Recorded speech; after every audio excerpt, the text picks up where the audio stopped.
তুমি পাগল হয়ে গেছো নাকি? টিনের উপর আবার ধান চাষ করা যায় নাকি? নেমে আসো বলছি, এখনই নিচে নেমে আসো। হয় গো হয়, দেখবে ঠিক ধান চাষ হবে, তুমি দেখে নিও। বউ, বউ, এ কি জাদু করেছো তুমি? তাড়াতাড়ি বাইরে আসো। কি হয়েছে গো? দেখো দেখো, টিনের চালের উপর তাকিয়ে দেখো, ধানের চারা গজিয়েছে গো। বলেছিলাম না, আমি ঠিক জানতাম।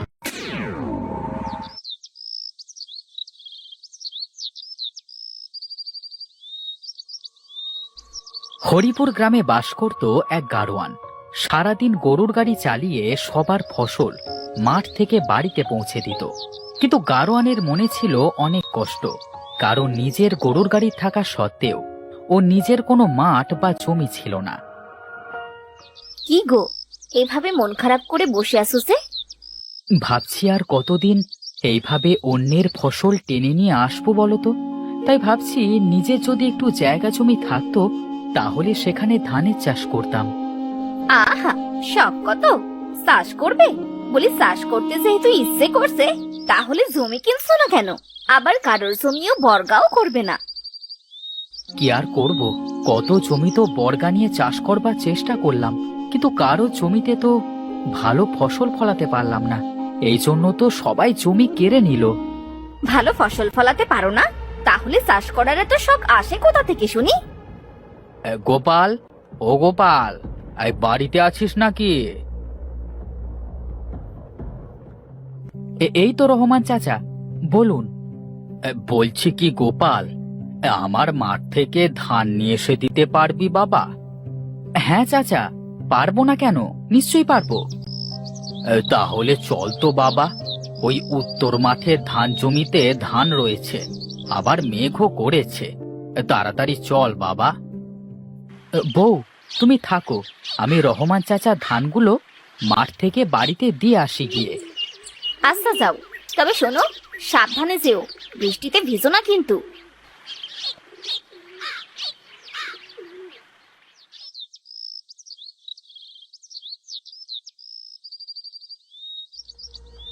রহমান চাচা, এই তোমার আসবার সময় হলো, দেখছো না আকাশে কত মেঘ লেগেছে?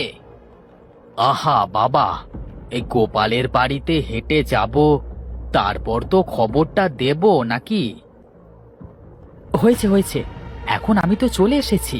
মালিক ভাই, তাড়াতাড়ি করো তো, ধানগুলো গরুর গাড়িতে উঠিয়ে দাও।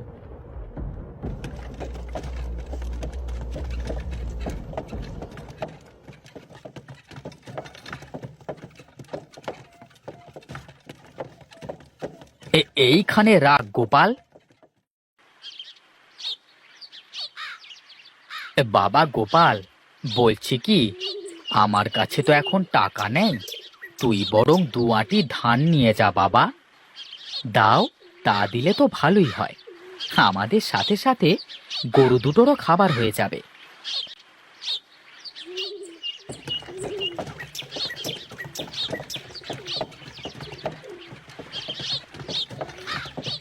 কি গো, ধান নিয়ে এলে যে, টাকা দেয় নিয়ে আস।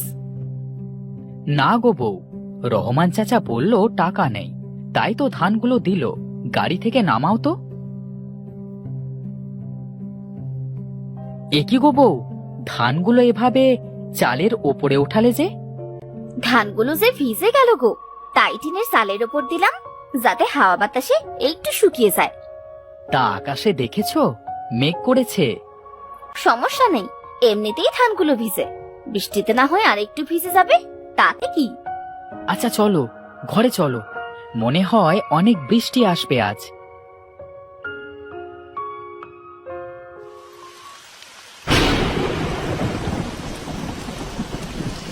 যাক, অনেকদিন পর বৃষ্টি হলো। বউ, বলছি কি, আজ খিচুড়ি রান্না করো তো, রাতে জমিয়ে খাওয়া যাবে। ঠিক আছে, আমি তাহলে রান্নাঘরে গেলাম। ঠিক আছে, যাও।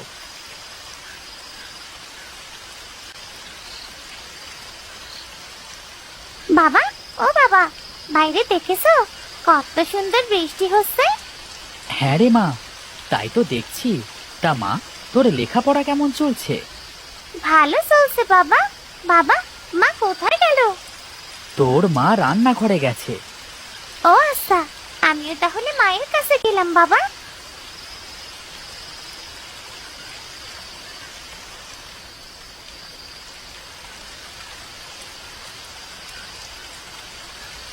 এ কি রে মা, এইভাবে বৃষ্টির জল হাতে নাড়ছিস কেন? আমার যে খুব ভালো লাগছে বাবা। এমনটা করে না মা, শরীর খারাপ করে যাবে যে। যা ঘরে যা। কই গো, তোমরা এসো, খাবার খেয়ে যাও। আমার ভাত রান্না করা শেষ। চল, তোর মা ডাকছে।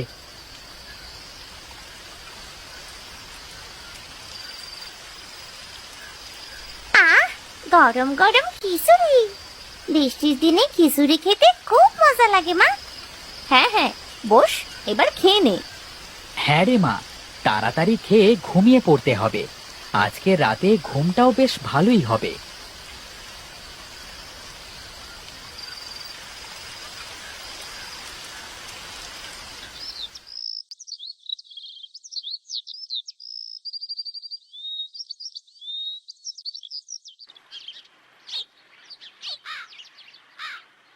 এ কি, চালের ওপর ধানের চারা হলো কিভাবে?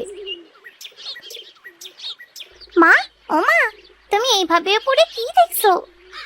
দেখছি কত সুন্দর ধানের গাছ হয়েছে চালের উপরে। কাল রাতে যে বৃষ্টি হয়েছে, তাতেই মনে হয় ধানগুলো গাছ হয়ে গেছে মা। পেয়েছি বুদ্ধি। কি বুদ্ধি মা? টিনের চালের ওপর ধান চাষের বুদ্ধি রে। কি বলছো মা, টিনের ওপরে ধান চাষ করবে? হ্যাঁ রে মা, চল আমরা কিছু কাদা মাটি নিয়ে আসি গে।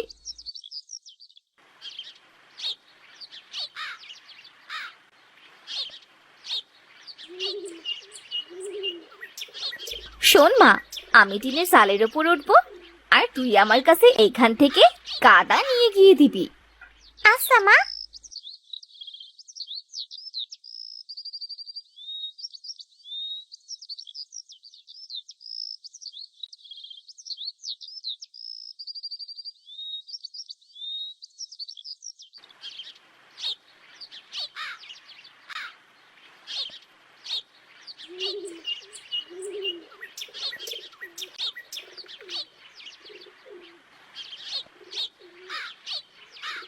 ব্যাস হয়েছে, এবার ধানগুলো ছিটিয়ে দিলেই হবে। কবিতা, মা যা তো, ঘর থেকে ধানগুলো নিয়ে আয় তো।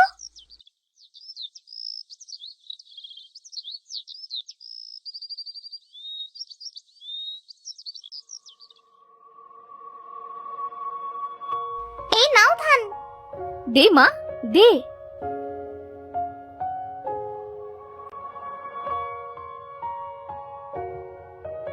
হয়েছে, এবার আমি টিনের ওপর ধান চাষ করব।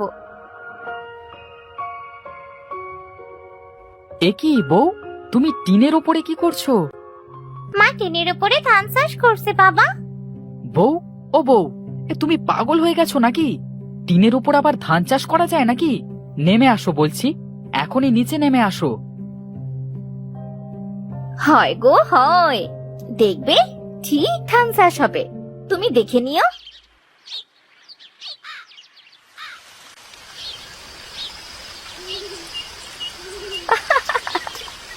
বৃষ্টি, আহা বৃষ্টি গো বৃষ্টি।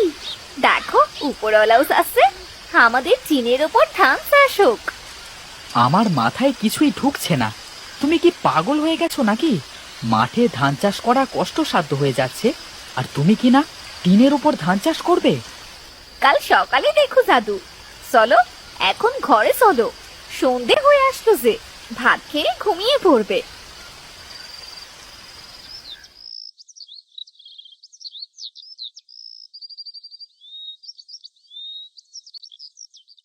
বউ, বউ, এ কি জাদু করেছো তুমি? তাড়াতাড়ি বাইরে আসো।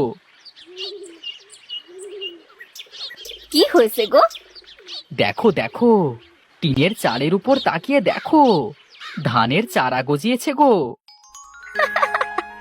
বলেছিলাম না, আমি ঠিক জানতাম টিনের ওপর ধান চাষ করা সম্ভব। বাহ, কত সুন্দর চারা হয়েছে গো। আচ্ছা বউ, তুমি থাকো, আমি বাজার থেকে কিছু সার আনি গিয়ে, ধানের চারাগুলোতে দিলে দ্রুত বড় হবে। তা তুমি ঠিকই বলেছো। আচ্ছা যাও তাহলে।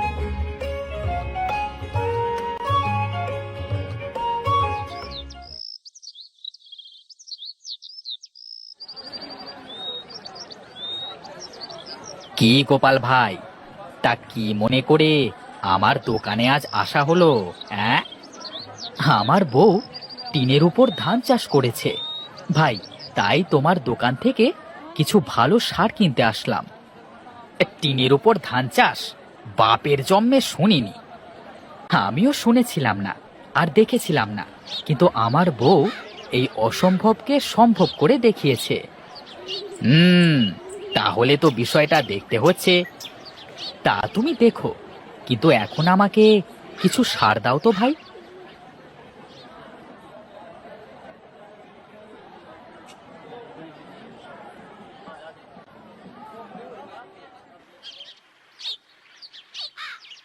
এনেছো সার? আচ্ছা দাও আমাকে, আমি উপরে গিয়ে সারগুলো দিয়ে আসি। এই যে ধরো।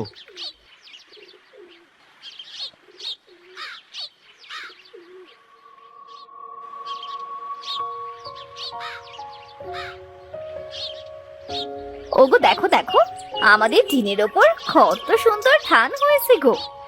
হ্যাঁ গো বউ, আমি যা মাঠের জমিতে ফলাতে পারিনি তা তুমি টিনের চালের উপর করে দেখিয়েছো বউ।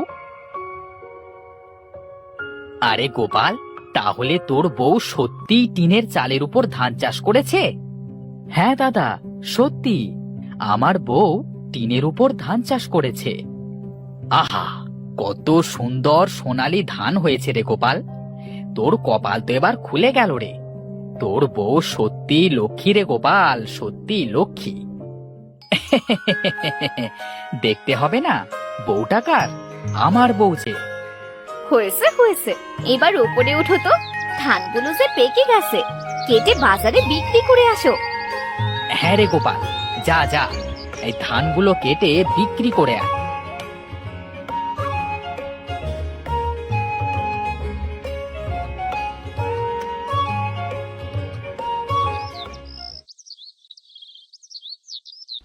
বাবা বাবা, আমার জন্য বড় দেখে একটা ইলিশ মাছ কিনে আনবে কিন্তু। হ্যাঁ ঠিক আছে মা।